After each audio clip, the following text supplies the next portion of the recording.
Nchini Nigeria, watu wenye silaha wamewateka wanafunzi na walimu zaidi ya 300 siku ya Ijumaa katika tukio kubwa la utekaji kuwahi kutokea katika nchi hiyo ya Afrika Magharibi. Utekaji huo ulitokea kwenye shule ya kanisa Katoliki ya Mtakatifu Maria katika jimbo la Niger na lilikuja siku moja tu baada ya wanafunzi wa shule ya sekondari kutekwa katika jimbo jirani la Kebbi ambapo wasichana 25 walitekwa.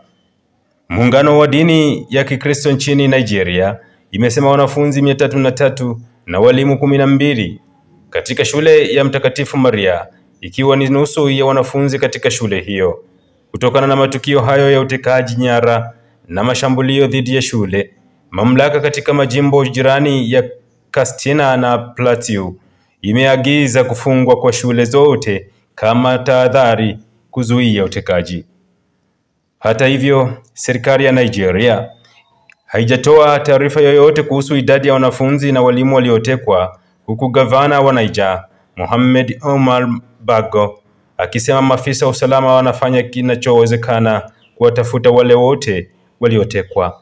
Rais Bola Tinubu ameahirisha safari ya kimataifa ikiwemo ziara yake nchini Afrika Kusini kuhudhuria mkutano wa G20 kushughulikia wimbi hili la utekaji.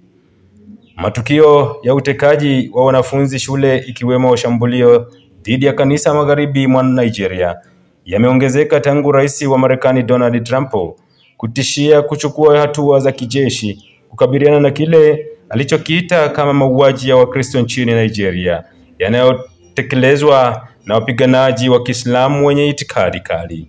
Mwongo mmoja uliopita, karibia wanafunzi 300 wa kike walitekwa na wapiganaji wa Boko Haram katika mji wa Chibok, kaskazini mashariki mwa jimbo la Borno.